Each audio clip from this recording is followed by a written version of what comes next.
డబ్బు, అనారోగ్యం, ఉద్యోగం, వ్యాపారం, అప్పులతో బాధపడుతున్నారా? మీకోసమే launch your future programme.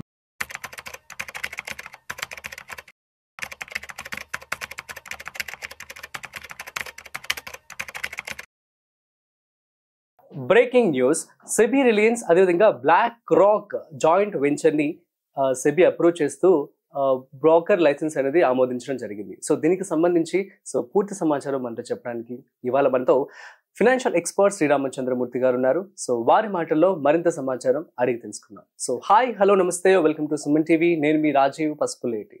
So hi sir, నమస్తే. నమస్తే అండి సార్. ఇదొక బ్రేకింగ్ న్యూస్ అని చెప్పుకోవచ్చు. So SEBI Reliance at the same time BlackRock joint venture ని బ్రోకింగ్ సంస్థగా కూడా ఆమోదించడం జరిగింది సెబీ. సో అసలు ఈ యొక్క బ్రోకర్స్ యొక్క పని ఎలా ఉంటుంది, ఏంటంటే ఏమని చెప్తారు? సో ఇప్పుడు బ్రోకర్స్ ఏంటంటే, ఇప్పుడు Jio Reliance plus BlackRock అనేది ఒక క్వాలిటీ టీమ్ అనమాట. బ్లాక్ రాక్ ఆల్రెడీ ఇంటర్నేషనల్ గా well established company, MNC company. అది రిలయన్స్ తో టైప్ అవుట్. అంతకుముందు బ్లాక్ రాక్ వచ్చి మ్యూచువల్ ఫండ్స్ లో ఉంది. కంటిన్యూగా లాస్ట్ 15-20 years నుంచి ఉంది. ఒక సక్సెస్ఫుల్ గా అది ఎయిమ్స్ మెయింటైన్ చేస్తుంది. సో అలాంటిది ఇప్పుడు దీనిలో రావటం అనేది కూడా ఒక మంచి హర్షణీయం. ఏంటంటే బ్రోకింగ్ కి జనరల్ గా ఏంటంటే ఇప్పుడు బ్రోకింగ్ అంతా కూడా ఒక 2 రకాలుగా అయిపోయింది. ఒకటి డిస్కౌంట్ బ్రోకరేజ్, అంటే ఇప్పుడు మీకు జిరోదా గానీ ఈ గ్రో యాప్ వీటన్నిటిలో ఏంటంటే ఆన్లైన్ డిస్కౌంట్ బ్రోకరేజ్, అంటే మీకు బ్రోకరేజ్ తగ్గించేయటం, పర్ ఆర్డర్ 20 రూపీస్ 30 రూపీస్ అలా తీసుకోవడం. ఇంకోటి ఏంటంటే ప్రీమియం బ్రోకింగ్, అంటే ఒక మంచి ప్రీమియం అడ్వైజర్ ఇచ్చి వెల్త్ క్రియేట్ చేసి మీతో ఫాలో అప్ చేసి, అంటే ఒక వెల్త్ ని క్రియేట్ చేసేది ప్రీమియం బ్రోకింగ్. అవును. సో ఇప్పుడు ఈ 2 రకాలుగా అయిపోయాయి. ఇప్పుడు ఈ జియో బ్లాక్ రాక్ పొజిషనింగ్ ఎలా ఉంటుందో చూడాలి. అంటే రిలయన్స్ కూడా యాడ్ అయింది కాబట్టి మేబీ కొత్త ఒరవడిని తీసుకొస్తారు. అయితే వీళ్ళు ఏంటంటే ఎక్కువ ఏ టూల్స్ వాడచ్చేమో, ఆర్టిఫిషియల్ ఇంటెలిజెన్స్ వాడి కొత్తగా ఇన్వెస్ట్మెంట్ కి రీడిఫైన్ చేస్తారేమో చూడాలి.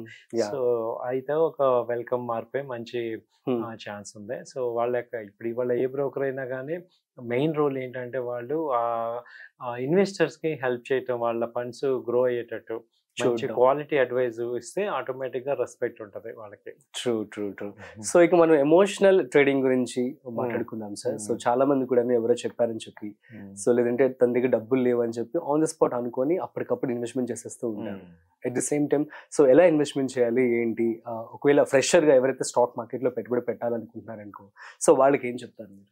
ఫస్ట్ స్టాక్ మార్కెట్ లో ఇన్వెస్ట్ చేసే వాళ్ళందరికీ నేను చెప్పేది ఏంటంటే, ఒక 20 years ఉండాము అనేటట్టు ఫస్ట్ మీరు ప్లాన్ చేసుకోండి. ఈ స్టాక్ మార్కెట్ లో 20 years ఉందాం, ఇవాళ రేపు కాదు. సో ఇవాళ ఏదో డబ్బులు సంపాదించేసి ఒక 1 month లో లేకపోతే 1 week లో సంపాదించేద్దాం అలా కాదు. ఒక 20 years మనం ఈ మార్కెట్ లో ఉండాలి, అప్పుడు మంచి వెల్త్ క్రియేట్ అవుతాయి. So it is not a one day match. Okay. So second point ఏంటంటే, నాలెడ్జ్ గెయిన్ చేసుకొని ఇప్పుడు ఎవరు చెప్పినా వినండి. విన్నగానే పెట్టుబడి పెట్టద్దు, ఎందుకంటే డబ్బులు మనవి, రిస్క్ మంది, రెస్పాన్సిబిలిటీ మంది. సో ఒక రెస్పాన్సిబిలిటీ తీసుకొని ఏదో క్యాజువల్ గా మనం వాళ్ళు చెప్పారు వీళ్ళు చెప్పారు అని చేయటం కాదు. అసలు ఎందుకు చెప్తున్నారు, దానిలో మంచి చెడు ఏంటనేది మనం ఆలోచించుకొని అవసరమైతే ఫైనాన్షియల్ అనలిస్ట్, మనకంటూ ఒక ఫైనాన్షియల్ అడ్వైజర్ ఉండాలి. ఓకే. వాళ్ళతో ఒకసారి కన్సల్ట్ చేసుకొని జరుగుతుంది. అంటే ఇప్పుడు ఏ ఫీల్డ్ కి ఇప్పుడు మనకి ఏదైనా ప్రాబ్లం వచ్చింది సార్, చిన్న జ్వరం వచ్చింది సరే, మనం ఏదో టాబ్లెట్ వేసుకుంటాం. పెద్ద ప్రాబ్లం వచ్చింది కంపల్సరీ డాక్టర్ దగ్గరికి వెళ్తాం కదా. సో ఇక్కడ కూడా ఏంటంటే, ఇక్కడ హెల్త్ డాక్టర్ ఎలాగో వెల్త్ డాక్టర్, ఫైనాన్షియల్ ఎక్స్పర్ట్, వాళ్ళని మనం కన్సల్ట్ చేయడం ద్వారా మీకు ఏంటంటే మిస్టేక్స్ తగ్గిపోతాయి. అవును. ఇప్పుడు ఒక 5 lakhs అబౌవ్ ఇన్వెస్ట్ చేస్తున్నప్పుడు మీరు ఒక పోర్ట్ఫోలియో క్రియేట్ చేసుకోవటం, వాళ్ళతో మాట్లాడి ఎవరో ఒకళ్ళు ఒక మంచి ఫైనాన్షియల్ ఆ ఫీల్డ్ లో ఎక్స్పర్ట్స్ తో మాట్లాడండి. ఈవెన్ సెబీ కూడా అదే చెప్తాం. ఇప్పుడు మామూలుగా ఎవరు పడితే వాళ్ళతో కాదు, ఏది పడితే అది అడ్వైజరీ కాదు. ఒక రెస్పెక్టెడ్ ఆ పొజిషన్ లో ఉన్న వాళ్ళతో మాట్లాడటం వల్ల మీకు నాలెడ్జ్ వస్తుంది, ఎందుకు కొనాలి, ఏంటి రీజన్, మళ్ళీ బ్యాకప్ లో మళ్ళీ రివ్యూ చేయించుకోవాలి. అలా చేయించుకుంటే ఏంటంటే మనకి ఇక్కడ ఎంజాయ్మెంట్ కి స్టాక్ మార్కెట్ ఏదో చేసాము వచ్చింది పోయిందని ఫ్రెండ్స్ తో మాట్లాడటం, లేకపోతే వచ్చింది ఆ టైప్ లో కాకుండా ఒక వెల్త్ క్రియేషన్, ఒక డిసిప్లిన్, ఒక సీరియస్నెస్ తో చేసేటట్టు మనం ముందు మైండ్ ప్లాన్ చేసుకోండి. అవును. సో ఇది ఏంటంటే ఒక ప్యాసివ్ ఇన్కమ్, సో ఇది ఒక సీరియస్ గా ఒక ఇన్కమ్ జనరేట్ చేయడానికి ఒక మంచి సోర్స్. దాన్ని ఏంటంటే మనము ఫస్ట్ లోనే మనము ఏదో చాలా క్యాజువల్ యాటిట్యూడ్ తో వెళ్ళటం వల్ల ఏమవుతాం అంటే లాస్ అవుతాం. లాస్ అవటం వల్ల మనం ఏమవుతుంది, ఇంట్లో రెస్పెక్ట్ పోతుంది. రెండోసారి మళ్ళీ ఇన్వెస్ట్ చేద్దాం అంటే మనకి సెల్ఫ్ కాన్ఫిడెన్స్ కూడా తగ్గిపోతుంది. ఇంట్లో వాళ్ళు యాక్సెప్ట్ చేయరు.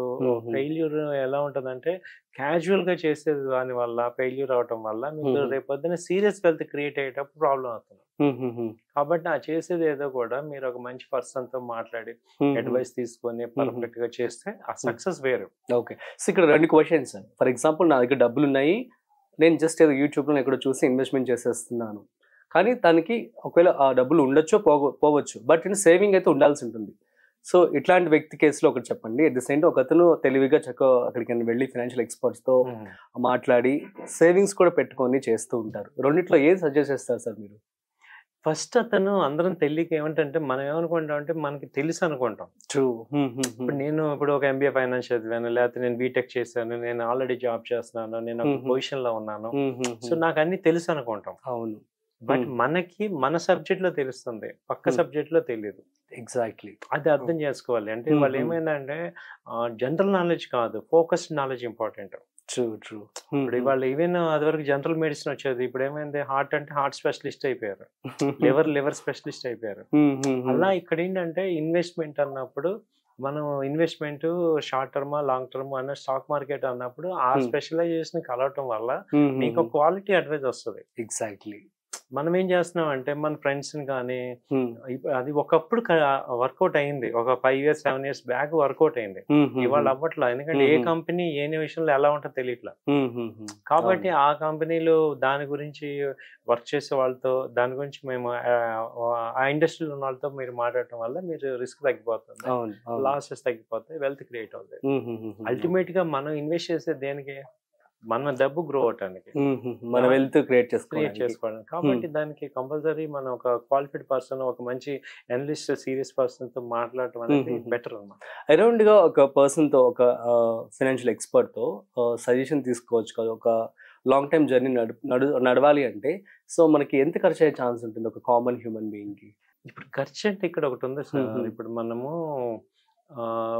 మనం ఒక 1000 రూపాయల కోసం లేకపోతే 2000 కోసం చూసుకుంటే, ఇప్పుడు చిన్న ఎగ్జాంపుల్ చెప్తాను నేను, మనం జనరల్ గా వాడే ఎగ్జామ్. ఇప్పుడు యాక్చువల్ గా ఎవ్రీ 6 months ఒకసారి టీత్ కనుక క్లీన్ చేయించుకుంటే, టీత్ ఎవరన్నా క్లీన్ చేయించుకుంటారా? చేయించుకో, ఒక 1000 రూపాయలు అవుతుంది. కానీ ఏమవుతుంది, ఆ టీత్ ఒక 5 ఏళ్ళు అయ్యేపాటికి ఆ టీత్ ఏమవుతున్నాయి, ప్రాబ్లం వస్తుంది. టీత్ కి వెళ్ళి డెంటల్ లైన్ దగ్గరికి వెళ్తే 10,000 20,000 మినిమం అయిపోతుంది. అవును. సో 1000 రూపాయల కోసం 6 months ఒకసారి క్లీనింగ్ చేయించుకోమంటే మనం ఇవ్వలేక కాదు, అవేర్నెస్ లేక. అవును.